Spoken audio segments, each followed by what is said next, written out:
Welcome back to another exciting round at the North American Youth Chess Championships. I chose for my favorite game of round 5 this game between FIDE master Aaron Mendez against Aditya Das. And this is kind of an interesting game. Oh my god, I need to start over. Why did I do that? Never mind, starting over. I'm sorry. I'm so sorry. Okay. Welcome back to another exciting round of the North American Youth Chess Championships that are taking place or were taking place in Virginia. For round 5, I decided this was my pick, my game of the round, because White has come up with some very interesting maneuvering ideas that led to continuous improving of the game and brought a beautiful finish. So the highest rated player in the under 18 section, FIDE master Aaron Mendez, had the white pieces against candidate master Aditya Das. Aaron started with e4, c5, knight f3, d6, d4, knight f6, and knight c3. So far so good. We have the Najdorf. Many moves are quite typical that personally I'm familiar with. Bishop c4, bishop g5, bishop e3. But in this particular game, Aaron decided to go for the move queen d3. Originally, I was wondering like how big this move is, because you usually don't see this move being played against the Najdorf to my knowledge. But there are some ideas for the queen to slide on the other side of the board, and you're keeping this pawn protected and basically attracting e5, the continuation of the Najdorf idea. So the interesting thing was that after the next couple of moves, knight f5, Black felt the need to take the knight because, the pressure in d6, the pressure in g7, Black was figuring out how to finish the development. It seems like the natural approach, bishop f5, pawn f5, and d5, with Black having the center, you can think you got what you needed with Black from the Sicilian and you equalized. But just look at the few more moves being played by White. Bishop g5, pinning the knight, undermining the protection of d5, and now Black played this move d4.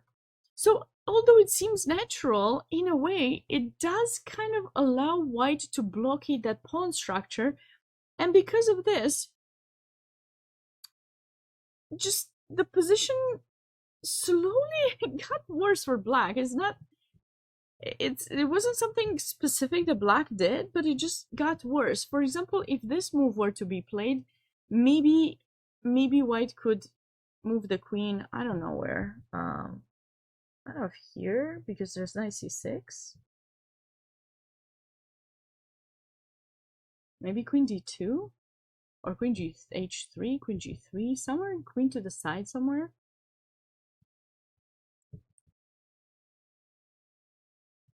Or maybe we can even take in f6, actually. And when you take, we can take in d8. My bad. I did not consider that originally, but look at these ideas. Now White can take in d3. This pawn is weak. White's got a good position, so that move does not work. I mean, I was sure that didn't work. Just wasn't sure what was the best response for White. So you find yourself in a position when you're like, uh-oh, my pawn is hanging, what do I do? If you play a move like knight c6, maybe you can expect bishop takes f6 and this pawn is hanging. So you think you're doing okay, but suddenly it's not so clear. This was probably another alternative for Black in order to keep the knight pinned and, stop basically the threat of the pawn. So with the idea of White castles, maybe you can just take the knight and then castle yourself. So maybe this could have been something that Black could have done, or maybe now to play d4 since that position wouldn't get locked the way it actually did in the game, or maybe knight c6 to keep this protected. And after takes, I guess pawn takes, because otherwise we would lose this pawn. This could give Black some kind of an okay position. The bishop is not necessarily much better than the knight, and at least these pawns, if you maintain them in the center, you're controlling a lot of squares, right? So like you need to go through some thinking process to figure out what works best. But if you go for the natural approach, which black did, and that would be something I would be tempted to do too, and that was d4, what happens is now after bishop f6, you have to supposedly take with the pawn. Taking with the queen probably is a move that you're worried to make because a knight e4 and you feel the white will have a good position, though clearly the engine does prefer this a bit better. And now you gotta move your queen somewhere. Maybe you can put it in b6 and follow through with some development. This could be something better. But like g takes f6, who can think that the move g takes f6, the move that was played in the game, could be that bad? Because you're thinking the bishop goes to h6, I'll have the diagonal, white will not be able to castle, I'll get my knight out. What could be wrong, right? Well, listen, everything has to be checked and double checked. White played the move knight e4, and black kept the f6 pawn protected with knight d7 castle, and the next few moves just seem part of a natural approach for black. Now we get this position with opposite color bishops where you don't think much of it, so both players made a few more improvement moves, but as the game progressed further and further, white seems to have a very clear plan in this position, and that is approaching or pushing the pawns on the king side and in order to undermine this chain of pawns, and then trying to get e5, of course. f4 is an option too, and this would just give white some decent play. Now black needs to be very careful, because if he is not careful, something that happened in this game would happen to him, right? So the position is not terrible. Even if the engine evaluated g takes f6 as slightly worse, it's nothing to be super worried about, but you need to be on the look for white's threats. And the big thing, in my opinion, but it's only on hindsight that I realized, is this idea of f4, because originally I was only thinking of g5. But this idea of f4 is very important. So thinking about that now, I can definitely say that this would have been the right approach for black. Controlling the diagonal, keeping that safe, and now, you know, if you take, then all of these pawns of whites will be kind of targets for later in the game. The rook would come to g8, and with the center closed, white doesn't have a clear path to improvement. But black played this move h4, and slowly his position starts getting worse. Look at that, f4. Very nice move by white. Queen c7 attacking the bishop. Bishop went back, and now bishop d6. What can you think of that? Just putting pressure, you know, making sure e5 is protected. Check out white's response, g5. g5, undermining the base of the chain.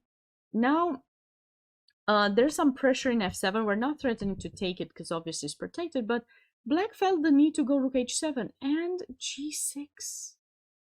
g6, creating a passed pawn. Takes, comes in with tempo, and now f5. Now again with black, you don't think much because you're saying, well, okay, I kind of had this chain of pawns blocked. I have my rook in h8 stopping, keeping the h pawn protected. I should be fine. Nope. This pawn is a long-term weakness. These past few moves have unfortunately weakened black's position, and white finds these beautiful rook lift ideas that help improve the position step by step, and there isn't anything that black can do to stop it. Starts with rook g1, rook g4. You can't do much about it. a5. White even allowed the move a4 to be played because this bishop has plenty of squares on the diagonal. Rook d8, and now of course we cannot activate, so black probably thought, okay, it's not going to be a big deal even if I lose the pawn. When this rook goes back, my rook will go back to h8 and I'll be fine. Well, not really, because bishop e6, a4, rook h5, a3. I don't care about your attack on this side of the board. You're only attacking me with a pawn. By the time you bring in your queen, I'll be perfectly fine. I can always go back bishop b3 now that your pawn pushed. And what happens? Queen h4. Queen h4 with the idea rook h8, trading a pair of rooks Again, a takes b3, but there was just a pawn. Nothing is threatened here. White, of course, is not going to capture back to keep his king weakened. Instead, queen h6 was played. Now with this rook attacked, we're threatening rook takes d8, and the rook is hanging. A rook takes, checky, and now, after the trade of the queens, the h-pawn just marches. But not anyhow. After this beautiful move, bishop f7, that totally restricts the rook in g7, and now white can even take this pawn in b2, which he actually did take it at this moment. It wasn't necessary, but he did. And now the h-pawn just marches, and there's nothing that black can do about it. It didn't seem that there was something specific, like a huge blunder that black made in this position, and white was just able to take advantage of some small weaknesses and improve upon it. So once again, the opening part turned out pretty fine, even with that, dubious choice, g takes f6, that the engine didn't like. The position of blacks wasn't nearly that bad, but it was later allowing basically this f4 that slowly diminished just increased, better said, increased white's advantage, and beautiful conversion by Aaron. So kudos to him. Nice game. Hopefully you guys enjoyed it, learned